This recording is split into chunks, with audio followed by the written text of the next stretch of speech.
just approaching the centre white line. When it gets to that white line, we're going to go into the final descent mode. So what we'll see is we'll see the glide slope capture, which will just appear just here. Down it will go to GS. So GS it goes, and now the nose of the aircraft is just going to start to lower. The thrust is going to come off a little bit.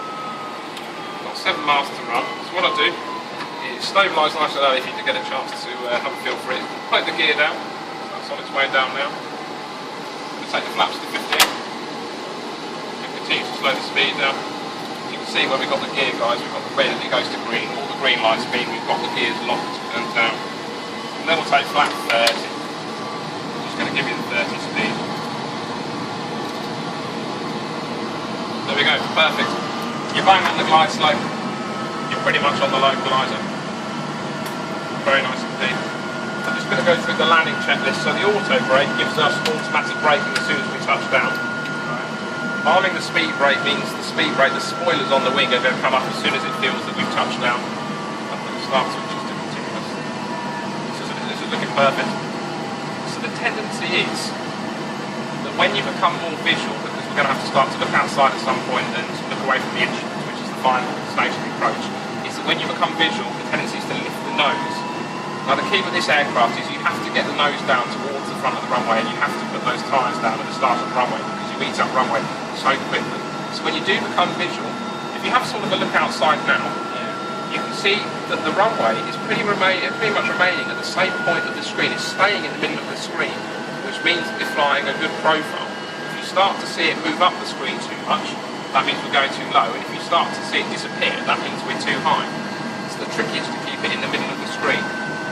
Now you hear an automatic countdown that says 50, 40, 30, 20, touchdown. Once it gets to 20, just raise the nose almost as if you're going to level off the aircraft.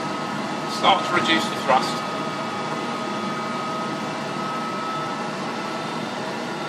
So this is very nice. So what we'll be doing now is looking about half the time outside and half the time inside. So you look outside, see how it looks, then look back in to see the flight directors and see how the profile's looking at that. This is looking superb at the moment. I couldn't have flown it any better myself. That's the truth. No pressure. Just keep it going.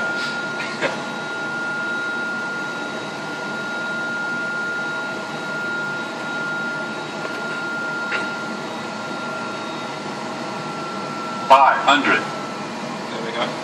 So that's just taking us with 500 feet from the ground. Absolutely spot on profile at the moment. The tendency is now to lift the nose, but don't let that happen. Keep the nose coming down. Now's the time where people will shy away from the runway. Very good. Beautiful. Just bring it a little over to the right. A little bit more. 100. That's good. Start to pitch the aircraft slightly back. 50. Pitch up, and down. Yeah, we're good. Keep it going down. We're on the ground. There we are. Speed brakes up. Flaps at 30. The auto brake's kicking in.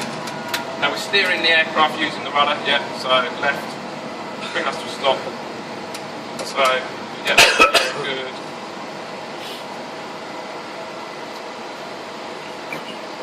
Perfect. That was good. That was awesome, actually. Really good. I've seen guys who are trained pilots come and do a worse job than that, trust me.